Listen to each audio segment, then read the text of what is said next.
다니엘 6장 1절부터 9절 말씀입니다.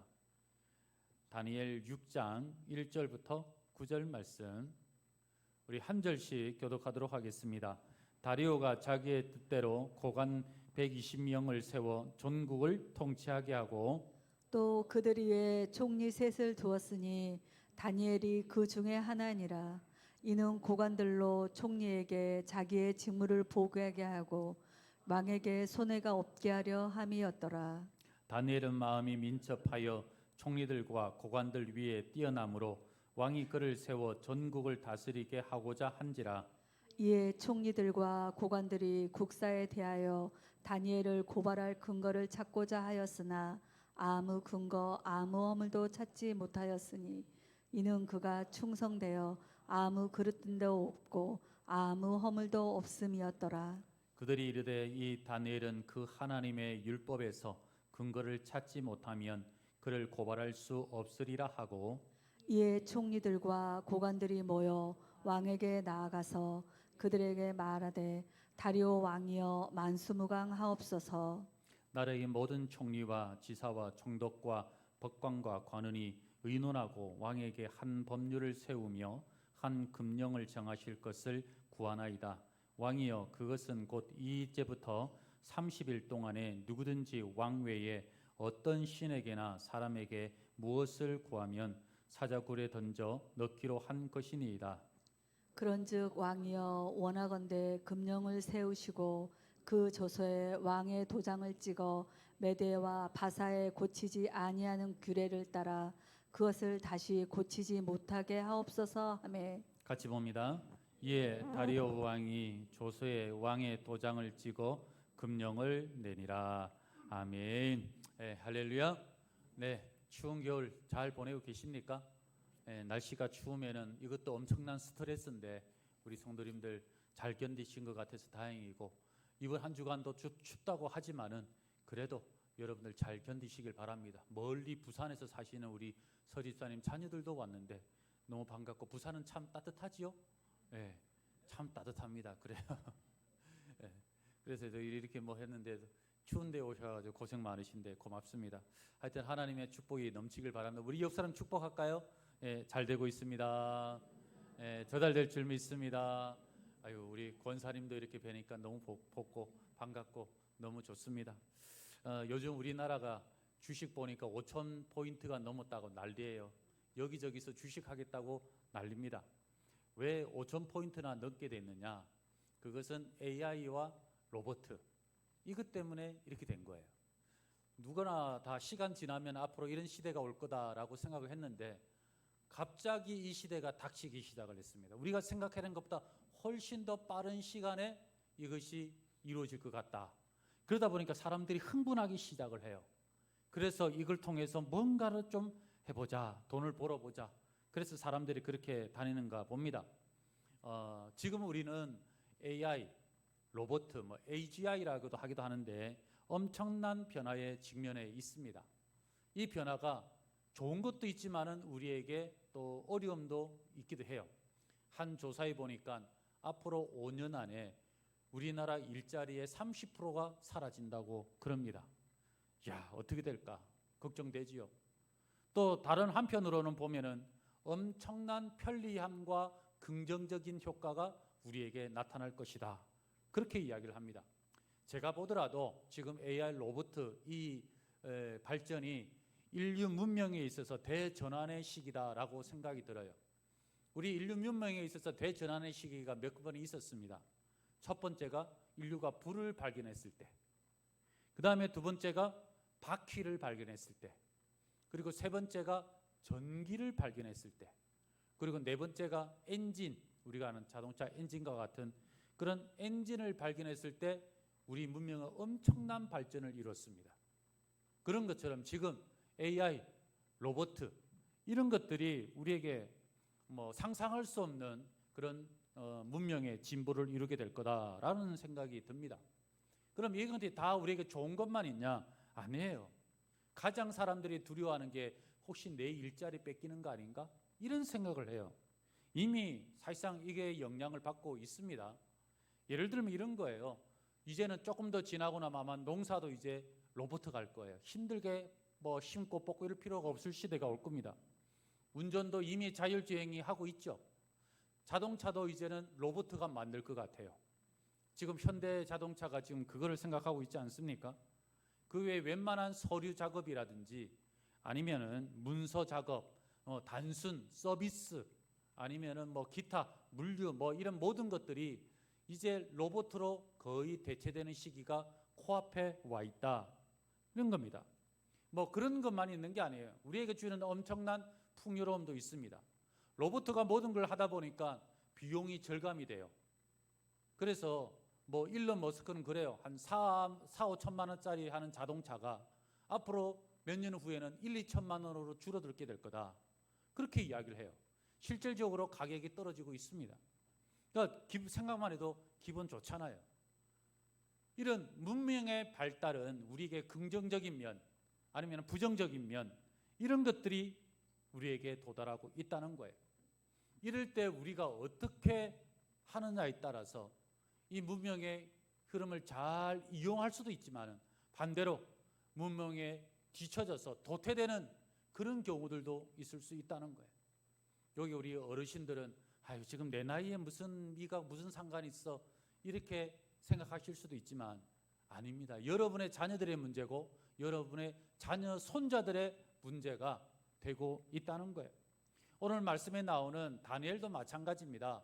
5장과 6장 한 장 차이지만은 5장까지는 바벨론 문화였어요. 바벨론의 제국이었습니다. 6장에 넘어오면서 바벨론은 멸망하고 이제는 페르시아 제국으로 바뀌었어요. 한 제국이 세워졌다가 무너지고 또 다른 제국이 세워진다. 이건 엄청난 변화를 직면하게 됩니다. 오늘 1절에 나오는 다리오 왕, 이 왕은 페르시아의 왕이었어요. 그럼 페르시아가 어떤 나라냐? 지도 한번 띄워주십시오. 지도에 보면 저 주황색이 페르시아 제국이 지배했던 나라예요. 서쪽으로 보면은 이 지금의 터키, 남쪽으로는 이집트, 이 엄청난 나라를 다 지배했고, 그다음 밑에 뭐 사우디 이쪽은 사막이니까 관심이 없는 거예요. 그래서 안 한 거예요. 동쪽으로는 지금의 아프가니스탄 그쪽까지. 더 가고 싶어도 히말라야 산맥이 막혀 있으니까 못 넘어간 것뿐인 거죠. 그만큼 엄청난 지역을 지배하게 됐다는 겁니다. 한 제국이 세워지게 되면은 어떤 일이 있느냐? 제국에서 세워지는 모든 노예들, 잡아온 노예들이 제국의 수도로 모이게 되고요. 그리고 모든 제국에서 올라오는 모든 물품들, 이런 것들이 제국으로 모이게 돼요. 페르시아 제국의 수도가 수산이라는 곳입니다. 우리 에스더 보면은 수산궁이 나와요. 바로 그 수산이에요. 거기로 노예와 모든 물품들이 모이게 되니까 그 제국은 어떻게 했어요? 엄청난 상상할 수 없는 풍요로움을 누리게 됩니다. 그러다 보니까 사람들이 어떻게 되느냐 하면은 향락에 빠지기 시작을 해요. 쾌락에 빠지기 시작을 해요. 로마 시대도 똑같습니다. 로마 시대에도 보면 로마에로부터 이 모든 물건들이 다 들어오니까 사람들이 어떻게 될까요? 그때부터는 할 일이 없어져요. 왜? 노예가 다 하니까. 그리고 모든 물건들이 거의 공짜다시피 그냥 끊임없이 제공이 됩니다. 그런 시대. 지금 우리의 시대하고 너무나 비슷한 시대로 지금 우리가 가고 있는 거예요. 그러니까 로마가 그럼 도대체 이 일 안 하고 노는 사람들을 어떻게 할까? 그래서 궁리한 게 우리가 잘 아는 황제가 만든 콜로세움이에요. 거기에서 사람들끼리 죽이면서 그거 보면서 웃고 쾌락을 즐기고 그런 시대. 지금 우리 시대하고 너무 비슷해요. 뿐만 아니라 그 당시에 로마 시대에 십자가형이 있지 않습니까? 십자가형을 어떻게 하느냐? 사람들의 광장 한가운데 모아놓고 십자가의 형에 사람을 못 박아 죽여요. 그러면은 그 끔찍한 걸 어떻게 보나 하지만 안 그랬습니다. 사람들이 팝콘 들고 와가지고 거기에서 그거 보고 있었어요. 쾌락을 즐겼어요. 사람들이 그렇게 무서운 겁니다. 왜 그렇게 쾌락을 즐기느냐? 저 사람은 저렇게 비참하게 죽어가는데 나는 어때요? 나는 여기에서 이렇게 편안하게 있다. 이 비교 우위를 느끼면서 사람들이 그 안에서 만족을 누린 겁니다. 그렇게 이 제국은 세워지고 유지되었던 거예요.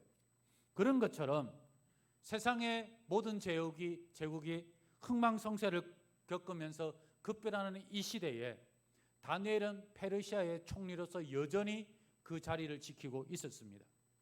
뿐만 아니라 이 먹고 살기 이렇게 힘든 이 시대에 이 다니엘이 노예 출신으로 총리로 있으니까 얼마나 많은 이 페르시아의 이 관리들이 다니엘을 시기 질투했겠습니까?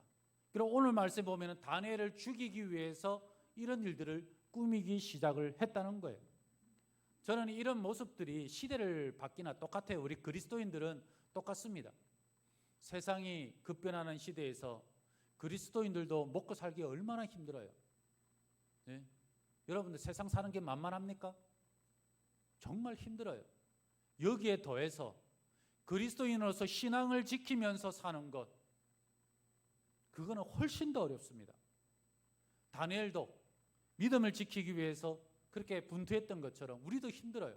그러다 보니까 다른 사람보다 이중 삼중고의 고난에 시달릴 수밖에 없는 것이 우리 그리스도인들이었다. 이런 상황 속에서 여러분들은 어떻게 사시겠습니까? 어떻게 믿음을 지키겠습니까? 다니엘의 나이가 이 당시 나이는 추정하기로 한 85세 전후가 아닐까 생각을 해요. 왜냐하면 10대 중반 정도에 바벨론으로 끌려왔어요. 그리고 한 70년 가까이 바벨론에서 총리로 있었습니다. 그리고 이제 페르시아 총리로 있는 거죠. 그런 이 엄청난 제국이 세워졌다가 무너졌다가 또 세워지는 이런 격동기를 보내면서 어떻게 다니엘은 살아남을 수 있었을까? 오늘 말씀은 바로 이겁니다. 이렇게 변하는 이 시대에 우리 그리스도인으로서 어떻게 하면 살아남을 수 있는가? 그거를 이야기하는 거예요. 가장 본질적이고 핵심적인 것은 뭐냐? 이런 시대에 우리가 살아날 수 있는 유일한 길은 뭐냐? 우리가 하나님의 신에 감동되어 있어야 한다는 거예요. 우리 3절 말씀 우리 한번 다 같이 읽겠습니다. 시작. 다니엘은 마음이 민첩하여 왕이 그를 세워 전국을 다스리게 하고자 한지라. 여기 보면 다니엘은 마음이 민첩하다라고 있어요. 민첩하다. 그러니까 야, 다니엘이 이렇게 약사 빠르고 좀 센스 있고 재치 있고 이런 사람인가? 그 말을 하는 게 아니에요. 좀 번역이 좀 안 좋아요. 원어상으로 보면은 무슨 뜻이냐면은 이 마음 민첩하다란 말이 르아흐 야티라라는 말이에요. 르아흐는 영이라는 뜻 아시죠? 들어보셨죠? 야티라라는 말은 흘러 넘치다, 충만하다 이 뜻이에요. 그러니까 이 원어적으로 보면은 다니엘은 뭐냐면은 민첩하다란 말이 하나님의 영으로 충만한 사람이었다. 그거를 이야기하는 거고, 이거를 영어 번역에 보면은 영어 보면 NASB에서 이렇게 이야기합니다. He possessed 뭐냐면 사로잡혀 있다라는 거예요. 사로잡혀 있다. 뭘로? Extraordinary spirit. 그러니까 어떤 탁월한 영에 사로잡혀 있다. 이런 이야기를 하는 거예요. 이래 보니까 여러분 이해 가시죠? 그러니까 다니엘이라는 사람은 그냥 재치 있고 센스 있는 그런 류의 사람이 아니라 하나님의 영으로 충만했던 사람이었다. 그래서 이런 것들을 견디고 나갈 수 있었다라는 겁니다. 여러분들 성경은 절대 사람을 높이지 않습니다. 다니엘이 무슨 탁월한 능력이 있었기 때문에 이렇게 총리가 되고 잘 살았다. 그게 아니고 다니엘이 이렇게 될 수 있었던 것은 하나님의 영에 사로잡혀 있었기 때문에 가능했다. 하나님의 능력으로 됐다라는 것을 보여주는 거예요. 다니엘서에서 계속 나오는 이야기가 뭡니까? 느부갓네살 왕도 다니엘을 위해서 이렇게 고백하잖아요. 너 안에는 거룩한 신들의 영이 있지 아니하냐. 그게 이야기하잖아요. 5장에서는 뭐를 이야기해요? 벨사살 왕 시대에 손가락이 나와서 막 글을 쓸 때 그 글을 읽을 수 있는 능력이 다니엘에게 있었던 이유가 뭐예요? 하나님의 영으로 충만했기 때문에 가능했던 것처럼 6장에서도 마찬가지예요. 이렇게 급변하는 시대에 우리가 어떻게 살 수 있을까? 세상이 아무리 바뀌고 또 바뀌어도 본질은 안 변합니다. 본질은 변하지 않아요. 그래서 세상이 이렇게 급변하니까 재주 있는 사람들은 여기에서 편성해가지고 한몫 잡아야지 이런 사람들도 있고, 좀 이런 게 좀 감각이 좀 덜한 사람들은 이러다가 내 뒤처져가지고 이런 거 뭐 완전히 나 이거 거지 되는 거 아니야? 이렇게 두려움에 떨굴 수 있는 그런 사람들도 있어요. 그렇지만은 여러분들 성경은 예전이나 동일합니다. 아브라함 때부터 지금까지 일관되게 하는 한 가지, 그것이 뭐냐? 하나님이 내가 너와 함께 한다. 하나님이 함께 하시면은 모든 문제 해결된다는 거예요. 이게 본질이에요, 본질. 그래서 중요한 것은 내가 어떻게 하나님과 함께 하느냐, 내가 하나님의 영으로 충만하냐, 이게 중요한 거죠. 그래서 시편 1편 3절 4절에 이렇게 이야기합니다. 다 같이 읽을까요? 시작. 그는 시냇가에 심은 나무가 철을 따라 열매를 맺으며 그 잎사귀가 마르지 아니함 같으니 그가 하는 모든 일이 다 형통하리로다. 악인들은 그렇지 아니하며 오직 바람에 나는 겨와 같도다. 여기 보면은 두 가지 인생이 있죠. 하나님과 함께하는 시냇가에 심은 나무와 같은 인생으로 살 거냐, 아니면은 바람에 나는 겨와 같은 그런 인생을 살 거냐. 인생은 이 두 가지로 구별된다는 거예요. 아무리 세상이 바뀐다 할지라도 우리가 시냇가에 심은 나무와 같은 인생이라고 한다면 결코 두려움 없을 줄 믿습니다. 우리가 정신없이 살다 보면은, 우리가 자칫 잘못하면은 내가 하나님께 붙어 있다라고 하는 착각에 빠질 수 있어요. 다르게 표현하면은 접촉불량의 그런 신자들이 있을 수가 있다는 겁니다. 제가 신학대학원 시절에 이제 뭐 기말고사가 다가오고 그러니까 이제 레포트를 쓴다고 막 이제 학교 도서관에서 노트북을 가지고 막 작업을 하고 있었어요.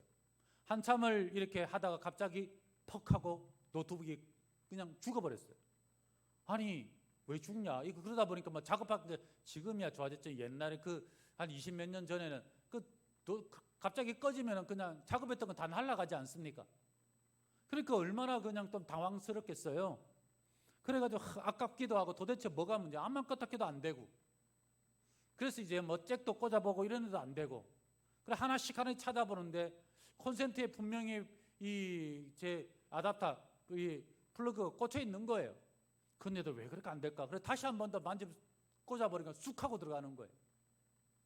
눈으로 볼 때는 분명히 꽂혀 있었는데 보니까 슬쩍 얹혀져 있는 거죠.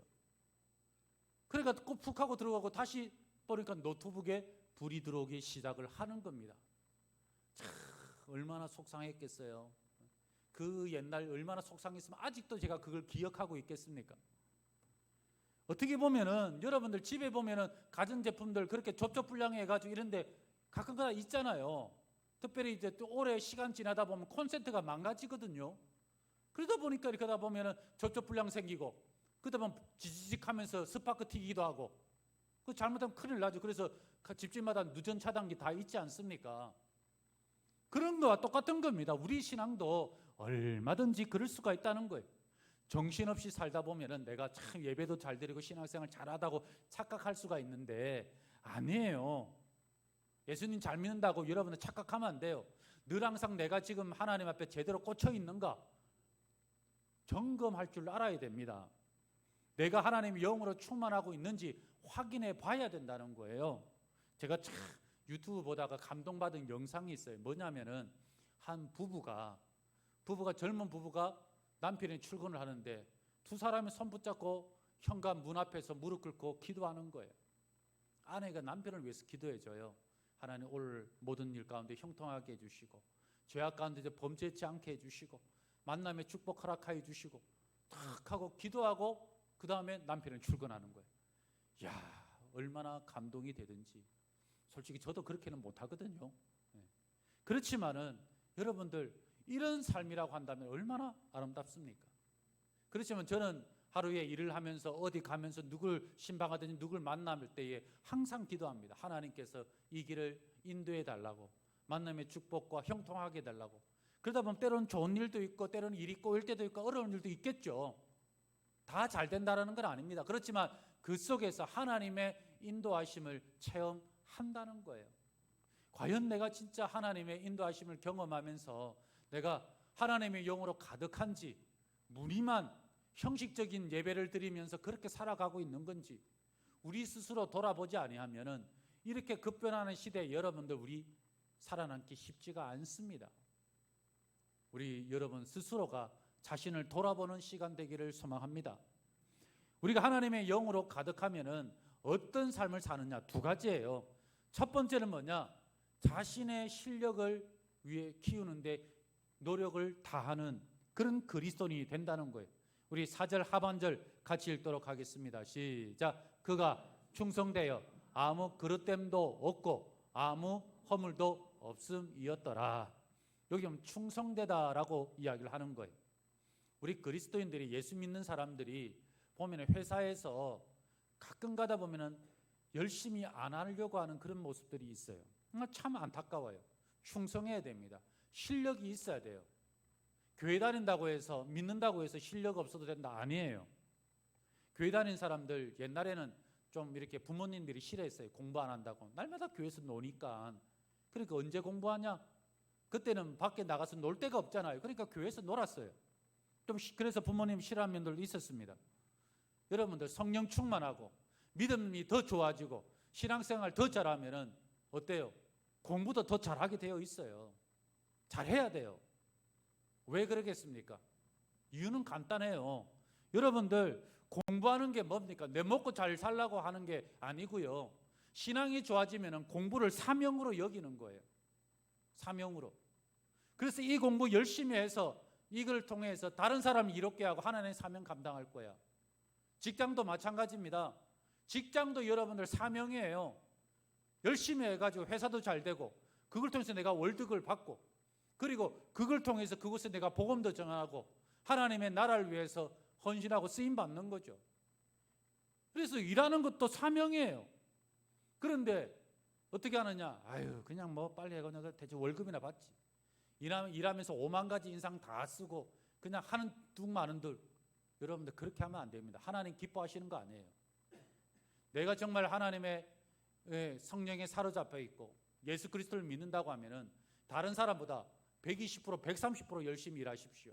다른 사람보다 더 열정을 바치고 일하시기를 바랍니다. 우리는 이런 생각할 수가 있어요. 아니, 다니엘이 포로로 끌려왔으면 바벨론이나 페르시아는 적성 국가잖아요. 아니, 그런데 여기에서 내가 이렇게 하는 거 이건 뭐 좀 문제 있는 거 아니야? 말이 안 되는 거 아니야? 이렇게 생각할 수 있어요. 아닙니다. 구약 시대에 보면 아방 때에 바알을 섬기는 그 아방 때에 이 오바다라고 하는 선지자가 국내 대신으로 있었어요. 지금으로 보면 장관이죠. 아니, 어떻게 선지자를 그렇게 잡아 죽이나 아방 밑에서 일할 수 있나? 그러나 오바다는 그 밑에서 뭘 했느냐? 하나님의 선지자 50명씩 탁 나눠가지고 먹여주고 입혀주고 그렇게 숨겨주면서 키웠어요. 그랬기 때문에 그 다음에 하나님께서 그를 통하여서 또 새로운 날을 허락해 주셨습니다. 아무리 나라가 악하고 정권이 악하다 할지라도 그 밑에서 우리 그리스도인들은 해야 될 사명이 있는 거예요. 내 영리를 목적으로, 영달을 목적으로 있는 게 아니라 사명을 가지기 위해 있기 때문에 거기서도 열심히 일하는 거예요. 야, 왜 저렇게 일하냐 할 정도로 다른 사람보다 더 열심히 충성하고 그렇게 일을 하는 겁니다. 제가 청년사회에 가면 청년들이 직장 첫 출근해가지고 상처를 되게 많이 받아요. 갔더니 뭐 하도 괴롭히는 사람들도 많고 근데 봤더니 그런 사람들 뭐 교회 집사님들이래요. 그러니까 더 상처받죠. 길거 열심히 공부해 출근했더니 가서 뭐 커피 타오라고 그래요. 요즘도 커피 타오라고 그러나 봐요. 그래가지고 막 상처받고 그러니까 와서 이야기 물어봐. 어떻게 해야 됩니까? 물어볼 때 우리가 생각을 바꿔야 된다. 네가 하기 싫어서 억지로 하는 것은 정말 괴로운 일일 것이다. 하지만은 함께 일하는 분들을 위해서 그리스도의 사랑으로 한다면은 얼마든지 할 수 있지 않냐? 그래서 가가지고 커피다 기쁜 마음으로 이게 갖다 주기도 하고 오히려 가서 물어봐라. 뭘 드시고 싶은지 물어봐라. 돈 주세요. 제가 요 앞에 나가서 사올게요. 돈은 잘 주거든요. 얼마든지 우리가 할 수 있지 않습니까? 여러분들 우리가 생각을 바꿔야 돼요. 생각을 바꾸면은 하나님께 얼마든지 우리 충성된 일꾼으로 살아갈 수 있어요. 성령 충만하면은 다른 사람들보다 다른 생각을 품을 수 있고 다르게 헌신할 수가 있어요. 오늘 일부 예배 나오신 분들에도 그랬어요. 우리 지금 식당 봉사자 모임받는다. 일부 예배하고 무슨 상관이 있어요? 밥 먹지도 않은데. 그렇지만 예배 마치고 갔다가 집에 와서 점심시간에 와서 식사하고 설거지 할 수 있어요, 없어요? 할 수 있잖아요. 여러분들 1시에 오시지만은 식당에 가서 그러면 일부 예배 마치고 준비를 하니까 한 30분, 1시간 일찍 와서 미리 식당에서 재료 준비하는 거 다 도와주고 그 다음에 와서 예배 드릴 수 있잖아요. 얼마든지 가능한 일 아닙니까? 그리고 끝나고 나서 얼마든지 식당에 가서 설거지도 하고 뭐 이렇게 배식도 하고 얼마든지 우리가 봉사할 수 있잖아요. 그것만 있나요? 다른 것도 우리 안에 할 수 있는 거 엄청 많아요. 그런데 우리 생각들 뭐냐, 안 된다 하니까 날마다 그냥 명분만 찾고 하니까 내가 이래서 못하고 저래서 못하고 이렇게 하는 거죠. 우리 그리스도인들은 그렇게 사는 거 아닙니다. 다른 사람보다 더 열심히 사는 거예요. 실력을 키우고 더 많이 공부하고 더 열심히 일하고, 그게 우리 그리스도인들의 모습이라는 거예요. 그 다음에 또 한 가지는 뭐냐, 다니엘을 통해서 뭘 못 찾았느냐. 4절 상반절 한번 같이 읽겠습니다. 시작. 이에 총리들과 고관들이 국사에 대하여 다니엘을 고발할 근거를 찾고자 하였으나 아무런 흠이 없었다는 거예요. 허물이 없었다는 거예요. 세상에는 완벽한 사람 없어요. 뭐 흠이 없고 허물이 없는 사람은 어디 있겠습니까? 다 있죠. 하지만은 뭘 이야기하는 거냐, 실력과 함께 다니엘은 인격에 문제가 없었다는 거예요. 도덕적으로 흠이 없었다는 거예요. 사람은 본능적으로 힘이 생기면은 자랑하게 돼 있어요. 과시하게 돼 있어요. 결국 그것 때문에 망하는 줄 알면서도 본능이 시키기 때문에 어쩔 수가 없습니다. 어제 저녁에 뉴스를 보니까 카이스트 학생 중에 12명이 입학 취소가 됐더만요. 여러분 아마 보셨을 거예요. 카이스트 공대가 어떤 데예요? 서울대하고 거의 맞먹는 데 아닙니까? 학폭 때문에 취소가 됐어요. 그리고 이유는 간단한 겁니다. 우리 학교는 실력만 보는 거 아니다. 너희들 보니까 이 정도일 정도면은 전교 1, 2등 했겠지. 실력으로는 탁월했겠지. 그러나 인성에 문제가 있구나. 진짜 실력은 능력도 있지만 인성도 있어야 된다는 거예요. 또 며칠 전에 뉴스를 보니까 제과제빵, 지방에 있는 제과제빵 하는 그 가게, 그 인간 무형 문화재 명장이 있더만요. 우리나라에 12명이 있답니다. 12명. 근데 거기에서 한 택배 기사가 차를 세워놓고 납품하고 그 다음에 뒤에서 이렇게 정리하고 있는데 갑자기 차가 움직이니까 깜짝 놀래가지고 뛰어내렸대요. 내린데도 차가 후진해가지고 그냥 결국은 부딪히고 다치고 막 발목 다치고 그랬대요. 그래도 차가 움직이니까 얼마나 놀라겠습니까? 아픈 몸을 부여잡고 그냥 가가지고 봤더니 그 명장이 앉아가지고 운전을 하는 거예요. 내리라고 해도 들은 채 만 채 하더래요. 그리고 또 갑자기 앞으로 가더니 그냥 앞에 있는 차를 또 들이바꾼 거예요. 얼마나 기가 막혀요. 그래서 왜 그랬냐니까, 아니 차 좀 이렇게 해가지고 뭐 좁아서 옮기려고 그랬다고 하고 뭐 경찰하고 그런데도 뭐 횡성수설하고 아직까지 보상도 안 해주고 있답니다. 참 제가 기가 막힌 거죠. 아마 그 빵가게 아마 좀 어려움 당하지 않을까 싶어요. 여러분들 수천 년이 지나도 변함없는 진리가 뭐냐? 인격이 안 되면은 모든 것을 다 잃어버린다는 거예요. 여러분들 실력이 제일 중요하다고 평생을 갖다가 실력을 키우는데 노력하지만은 실력보다 중요한 게 인격입니다. 도덕성이에요. 이거 안 되면은 하루아침에 모든 것 다 날아갑니다. 그런데 사람들이 왜 이런 걸 알면서도 안 될까요?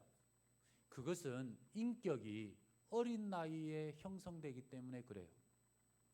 심리학에서도 보면 프로이드가 말하는 것도 그런 겁니다. 여러분들 이런 속담이 있죠. 3살 버릇 몇 살까지 간다고요? 80까지. 그럼 80 지나면 괜찮겠네? 아니죠. 죽을 때까지 간다는 거. 왜 3살 버릴까요? 3살 그때 인격이 형성되기 때문에 그래요. 그리고 사춘기 때 되면 거의 완성됩니다. 그래서 이게 굉장히 중요한 거예요.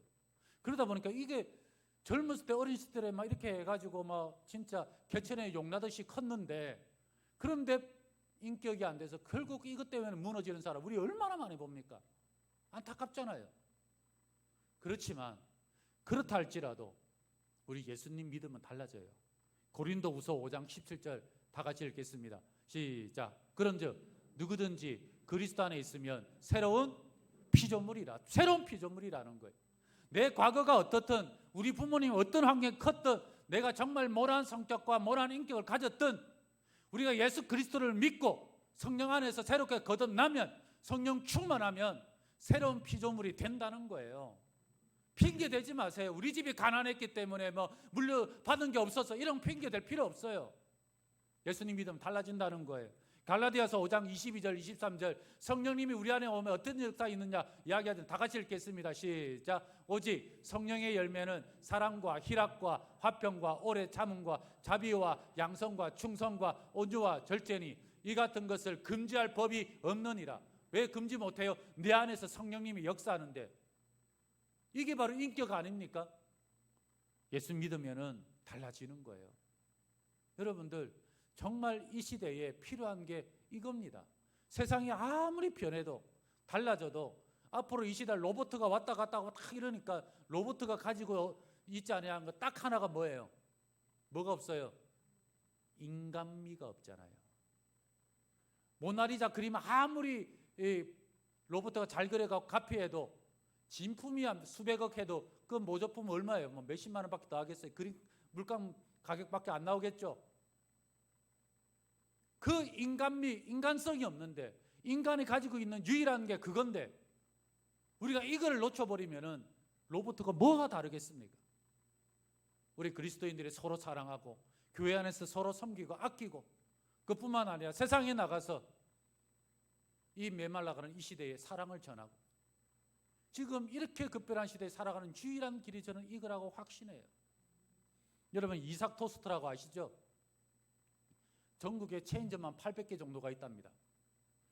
여기에는 우리 김학영 대표님이 계신데, 이분이 교회 권사님이세요. 생긴 모습이 우리 여러분 똑같아요. 뭐 진짜 사장님 같은 느낌이 하나도 안 들어요. 사진 보면은. 이 회사의 경영 철학은 사무 4개가 없다는 거예요. 뭐가 없느냐?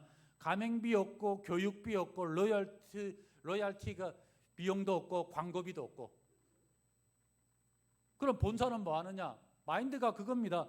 본사 이익보다 점지 이익이 더 중요하대요. 이게 제대로 된 마인드죠. 요즘은 대부분이 뭐예요? 본사는 다 배부른데 가맹점은 다 굶어가는, 문 닫잖아요. 이렇게 하면 안 된다는 거죠. 그러면서 또 하는 게 뭐냐? 정직해야 된다. 정직해야 돼. 하다가 무슨 문제가 생기면 이거 숨겨서 덮으려고 하지 말고, 오히려 여기에 대해서 반성하고 회개하고, 그리고 이렇게 나가야 된다. 그 다음에 또 한 가지는 뭐냐면, 한 사람을 소중히 여겨야 된다. 사람을 사람으로 여겨야 된다는 거예요. 손님이 오든 뭐 직원이 건의하면은 여기에 대해서 컴플레인으로 받아들이고, 왜 진상 피우고 그러냐, 이렇게 보지 말고 거기에 대해서 확인하고, 그래서 이거를 발전하는데 채용하고, 그렇게 해야 된다는 거예요. 정말 이게 바로 이 시대를 살아가는 정신 아니겠습니까? 이랜드 그룹 아시죠? 이랜드 그룹의 사목으로 계셨던 목사님 이야기하면서 그분이 이렇게 이야기를 해요. 어느 날 세무조사를 왔대요. 세무사 와가지고 그냥 탈탈 털었대요. 그러면서 세무직원 하는 말이, 내가 진짜 수없이 많이 다잡았지만은 이렇게 탈탈 털어가지고 안 나온 데는 여기밖에 없다고. 그러면서 갈 때 표창장 하나 주고 갔대요. 하도 세금 신고를 잘했다고. 우리 그런 거죠. 세상의 모든 사람들이 세상에 성공하려고, 자기 실력을 키우려고 그렇게 평생을 칼을 가는데, 우리도 그렇게 살아야죠. 그렇지만은 칼도 중요하지만 더 중요한 게 뭐예요? 칼집이 중요한 거죠. 칼집이 없는 칼은 사람을 죽이는 칼밖에 더 되겠습니까? 그 칼집이 있어야 사람을 살리는 칼이 되죠. 저는 우리 다니엘이 그랬던 것처럼, 좀 여러분이나 여러분의 자녀들이나 이 세상을 살아갈 때에 정말 하나님의 영으로 가득한 축복과 은혜가 있기를 원합니다. 본질은 안 바뀝니다. 세상이 아무리 변해도 하나님의 영으로 가득한 자는 하나님께서 지켜주시고 살려주시고 도와주실 줄 믿습니다. 하늘의 영으로 가득한 사람은 뭐라고요? 실력을 키워야 돼요. 게으르지 마세요. 안 믿는 사람보다 120%, 130% 더 열심히 일하세요. 그게 우리 해야 될 몫입니다. 그리고 교회 봉사한다는 핑계로 나는 공부 못해, 나는 뭘 못해, 이런 핑계 절대 안 통합니다. 밤새도록 여러분들 실력을 키워야 됩니다. 그리고 또 한 가지는 뭐예요? 실력보다 더 높은 도덕성을 가져야 된다는 거예요. 그래야 오래 갈 수가 있습니다. 그럼 우리 성도님들 예수님 잘 믿으시기를 바랍니다. 한국교회가 그냥 너무 멀리 온 것 같아요. 성령으로 채우지 않고 실력만 쌓으려고 하다 보니 도덕성에 발목을 잡혀서 넘어진 그런 모습. 하지만 우리가 다시 올 한 해 성령의 새 바람이 불면은 우리 교회에 이것보다 더한 능력이 나타날 줄 믿습니다. 그래서 우리 성도님들, 여러분의 가정, 자녀들, 우리 교회 여러분들 더 힘을 내시고 더 열심히 사시고 더 성령으로 채워서 하나님의 능력을 나타내는 한 해 되기를 그리스도의 이름으로 축원합니다. 축원합니다. 우리 함께 자리에 일어나셔서 우리 찬양 부르시고 우리 합심해서 기도하도록 하겠습니다. 세상 흔들리고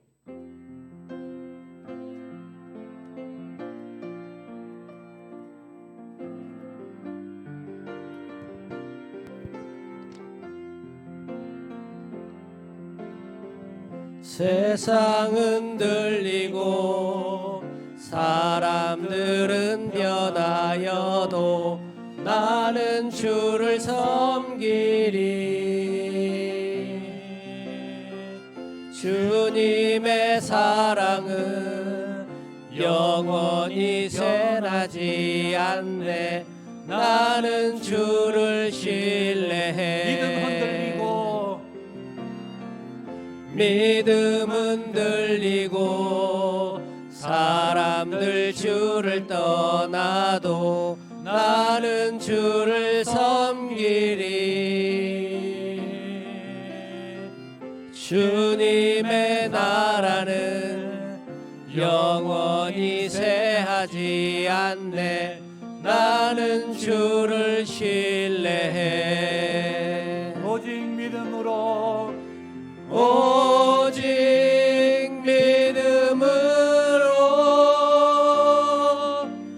믿음으로 내가 살리라. 오직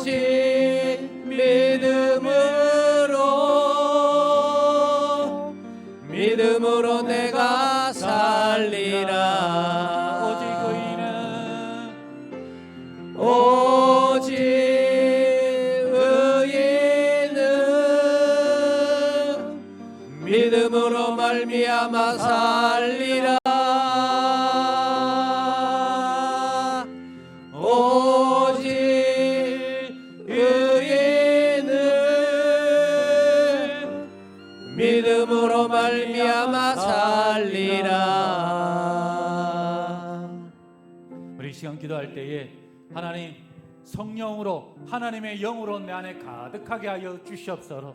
다니엘처럼 민첩한 자가 되기를 원하오니 그렇게 하여 주시옵시고, 하나님 게으르고 나태하고 그런 악한 종이 아니라 하나님 충성을 다하는 민첩한 자가 되게 하여 주시고, 또한 흠이 없는 자, 허물이 없는 자, 도덕적으로 하나님 앞에 부끄러움이 없는 자로 하나님 우리 성도님들, 우리 자녀들, 우리 교회 그런 교회 되게 도와주시옵소서. 우리 합심해서 기도하겠습니다.